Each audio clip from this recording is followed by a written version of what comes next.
I'm Julia, 30F, and I have been living with my girlfriend Sarah, 26F, in a small one-bedroom flat in London for the past 2 years. We moved here from different countries. I'm from Canada and she's from Australia. The flat is pretty cramped even for just the two of us, with a glass partition wall separating the bedroom area from the living space. I work in investment banking while Sarah works as a teacher at a local primary school. Some background about us: I moved to London 5 years ago for my career after getting an amazing opportunity at a prestigious bank. The job is intense but rewarding, and I've worked my way up to a senior position. I met Sarah at a mutual friend's birthday party 3 years ago, shortly after she moved to London to pursue her teaching career. She was this bright, bubbly person who completely contrasted with my more reserved personality, but somehow we just clicked. Things moved pretty quickly between us. We moved in together after dating for a year, initially into a spacious 2-bedroom flat. About 8 months ago, we had to downsize to our current place due to the landlord selling our previous flat. The London housing market was brutal, and this was the best we could find in our preferred area that would keep Sarah close to her school. I make significantly more money than Sarah, of 4 times her salary, so I cover the full rent while she handles groceries and utilities. This arrangement made sense to us as it allows Sarah to save some money while still contributing to our household. She's always been a bit sensitive about the income difference, though she tries not to show it. Sarah has a very close relationship with her family, especially her younger sister Emma, 24F. They video call almost daily, and Sarah often talks about feeling homesick. I've only met Emma once when she visited last year for 2 weeks when we had the bigger flat. That visit went fine since we had the space and I was working fewer hours back then. The current situation started when Sarah went to visit Emma in Australia for 2 weeks. Emma recently got a promotion at her marketing job that doubled her salary, and she decided to celebrate by planning a big European adventure. The plan, as Sarah casually mentioned to me one day, was for Emma to do some solo traveling around Europe for 3 weeks before coming to stay with us in London. Here's where things get complicated. Sarah never actually asked if I was okay with this arrangement. She just started talking about it like it was already decided, making plans and discussing what they would do together in London. She didn't mention any specific dates or duration of stay, just vague plans about showing Emma around and having sister time. I started getting really stressed about the whole situation. My job is incredibly demanding. I work 14-hour shifts at least once a week and have 2 sets of night shifts where I need to sleep during the day.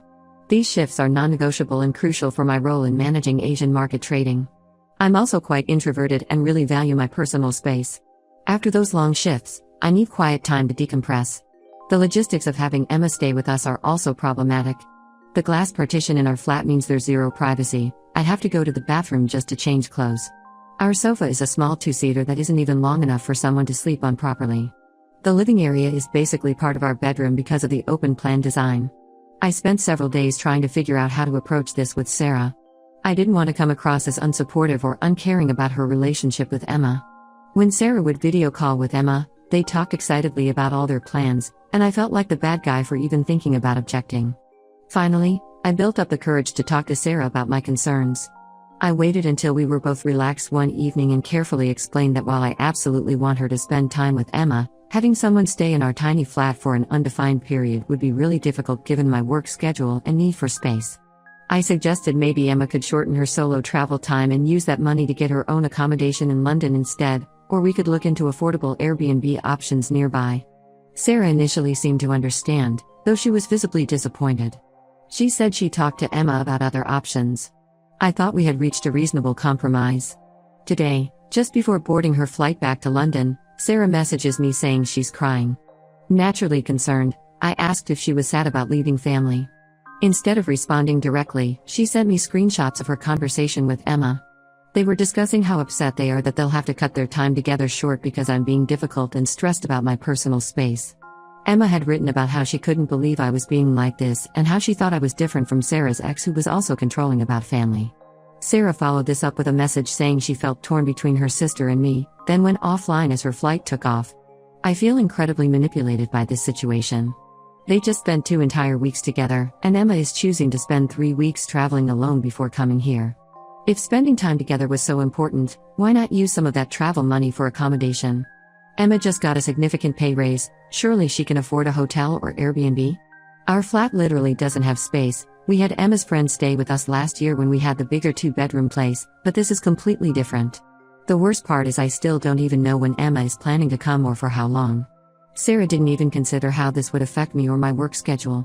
When we had the bigger flat last year, I had no issues with visitors because we had the space. But this is different, we're literally living in what's essentially a studio apartment. I sent Sarah a long message explaining how I felt hurt that she made these plans without consulting me, especially given our living situation and my work schedule. I explained that this isn't about not wanting to spend time with Emma, it's about practical constraints and respect for each other's space and needs. I also pointed out how unfair it was to compare me to her ex or imply I was being controlling when I'm simply asking for basic consideration. Am I being unreasonable here? I feel like I'm being painted as the bad guy for having completely valid concerns about our living situation. Update 1: Things have gotten significantly worse since my last post. When Sarah returned from Australia, I picked her up from the airport hoping we could have a calm discussion about everything. Instead, she barely spoke to me during the entire ride home, keeping her eyes fixed on her phone while texting Emma. The next few days were incredibly tense. Sarah has been giving me the cold shoulder, spending most of her time in video calls with Emma or texting her, making plans for the visit without including me in any discussions. She's been taking calls in the bathroom or going for walks to talk to Emma, which made me feel like they were deliberately planning things behind my back. Yesterday, everything came to a head when I accidentally discovered the full extent of their plans. I was in the kitchen making dinner when I overheard Sarah on the phone call with Emma discussing flight dates. That's when I learned Sarah had already promised Emma she could stay with us for 6 weeks. She was talking about how Emma would arrive just before the school term ends so they could spend Sarah's entire summer break together.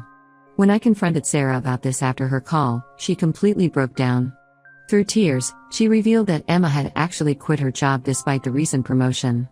Apparently, Emma decided she needed to find herself in Europe and planned to use her savings from the higher salary to fund this journey of self-discovery. Sarah defended this decision, saying Emma was under a lot of pressure at work and needed this break. The situation escalated dramatically when Sarah's parents got involved. I was in the middle of a work call when my phone started buzzing with calls from an Australian number. Sarah had given them my personal number without asking me first. When I finally answered, her mom Linda launched into a lengthy lecture about family values and how disappointed they were in my selfish behavior. Linda and Sarah's dad John spent nearly an hour telling me how in Australian culture, family always comes first and that I was being culturally insensitive. They brought up how they had welcomed Sarah's previous partners into their home and treated them like family. They even offered to pay for a larger Airbnb for all of us to stay in during Emma's visit, but insisted it had to be for the full 6 weeks because that's what family does and anything less would be insulting to Emma. When I tried explaining my position again to Sarah later that evening, she completely turned the tables on me. She accused me of trying to control her by using the rent as leverage since I pay for it. She brought up every single time I've had friends over for dinner in the past year, down to specific dates. She mentioned when my cousin stayed for a weekend last year in our old flat, saying I have double standards when it comes to my family versus hers. The conversation got even more absurd when Sarah started suggesting compromises. Her idea of a solution was that during my night shifts, I could sleep on the floor of our office at work so Emma could have the bed. When I pointed out how unreasonable this was, she said I was being rigid and uncompromising. She even suggested we could put up a curtain around the sofa to give Emma privacy, completely ignoring the fact that the sofa is barely big enough for one person to sit on, let alone sleep. Emma has been adding fuel to the fire by posting passive-aggressive stories on Instagram. She's been sharing quotes about toxic people who come between sisters and chosen family versus blood family, tagging Sarah in all of them. She even posted a throwback photo from when she visited last year, captioning it "Remember when some people weren't so controlling about family time?" The situation has started affecting our social circle too.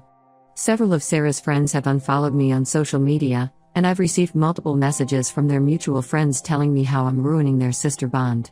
One friend even sent a long paragraph about how she let her partner's entire family stay in their one-room apartment for 2 months and how it brought them closer together. Sarah and I barely talk anymore unless it's about Emma's visit, and every conversation turns into an argument.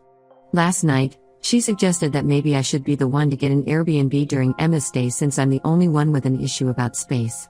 When I pointed out that this is my home too and I pay the rent, she accused me of being materialistic and prioritizing money over relationships. The whole situation feels like it's spiraling out of control. Sarah seems to have completely forgotten about all the practical issues, my work schedule, the tiny living space, the lack of privacy. Instead, she's turned this into a referendum on my character and my commitment to our relationship. She keeps saying things like, "If you really love me, you'd make this work and I don't understand why you're trying to come between me and my sister." I'm starting to feel like I'm living in a parallel universe where having reasonable boundaries makes me the villain. Every time I try to have a rational discussion about practical solutions, it turns into an emotional argument about family loyalty and love. I've suggested multiple alternatives, helping them find an affordable Airbnb nearby, splitting Emma's stay between our place and other accommodations, even offering to pay for some activities they can do together. But nothing seems good enough unless I agree to the full 6-week stay in our tiny flat. Update 2: The situation has taken an unexpected and disturbing turn. Last week, I came home early from work because I had a migraine. Usually, I work until 9 p.m. on Thursdays, but I left at 4 p.m. hoping to get some rest. When I got to our flat, I found the door unlocked, which was strange because Sarah should have been at school teaching. I walked in to discover Emma was already in our flat. She had a spare key, which Sarah had given her without telling me. Not only was she there, but she had completely taken over the space. Our furniture had been rearranged, my reading chair was pushed into a corner to make space for her giant suitcase, and she had spread her belongings all over our living area. Emma was cooking in our kitchen like she owned the place, using my expensive cookware that Sarah knows I'm particular about. She seemed completely unfazed by my shock, casually telling me she had arrived in London early because she needed a break from her travels. She acted like this was perfectly normal, saying Sarah had told her it was fine to come early while I was at work. During the heated confrontation that followed, I called Sarah at school. She came home early, and that's when everything started unraveling. Through a series of revelations, I discovered that nothing about Emma's finding herself in Europe story was true. She hadn't quit her job for traveling, she had been fired for having an affair with her boss's husband. The truth came out because of pure coincidence. Amy, Emma's ex-coworker, follows me on Instagram because we met during Emma's last visit. She saw my stories about the ongoing drama and reached out to warn me about what really happened. According to Amy, Emma had been caught in a compromising position with her boss's husband at a company event. The scandal was huge, and she was immediately fired. But this wasn't even the first time. Amy revealed that Emma had a history of similar behavior at her previous job, where she had been asked to leave after getting involved with a married colleague. The whole European adventure was actually just an escape plan to avoid the fallout from her latest scandal. She was hoping to lay low in London until things blew over in Australia. When confronted with this information, Sarah finally broke down and admitted she had known the truth all along. She had been covering for Emma because that's what sisters do. She tried to justify keeping it from me by saying she knew I wouldn't understand and would judge Emma for her mistakes. The most frustrating part was that she still insisted Emma should stay with us, saying everyone deserves a second chance and that I was being cruel for wanting to abandon Emma when she needed support. During this confrontation, more truths came out. Sarah admitted that Emma had already been living in our flat for 3 days while I was at work, sneaking out before I got home. They had been coordinating through text to make sure Emma was never there when I was. My suspicions about them whispering and planning behind my back hadn't been paranoid after all, they really were conspiring to move Emma in without my knowledge. Emma tried to defend herself, saying she never meant to cause problems between Sarah and me. She claimed she was going through a difficult time and just needed her sister's support. But when I pressed her about why she couldn't use her savings to get her own place, she admitted she had spent most of her money on designer clothes and first-class flights before leaving Australia. The argument got even more heated when Sarah revealed she had already helped Emma apply for teaching assistant positions at her school, planning for Emma to settle in London permanently. They had this entire future planned out without any consideration for me or my feelings.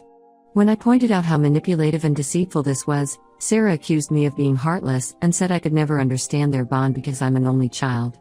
Emma's presence in our flat has made things unbearable.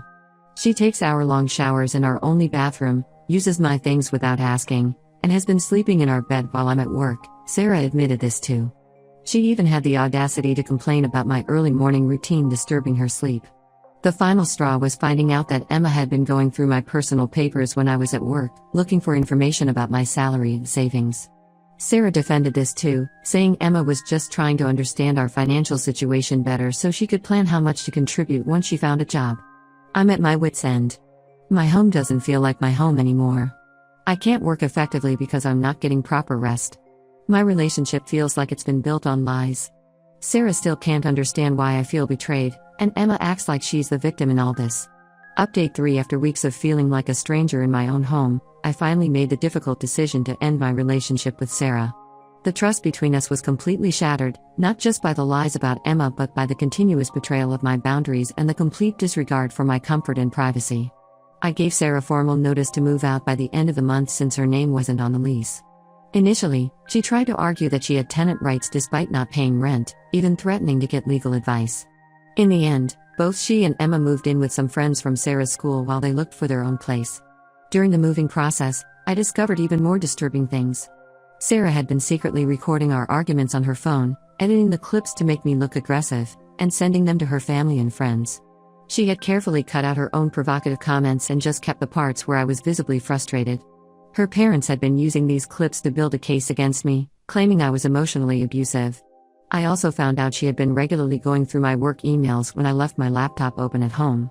She was trying to prove I was exaggerating about my work schedule and night shifts. She had even taken screenshots of confidential work information and sent them to Emma, who was apparently using them to try to get interviews at some of our client companies.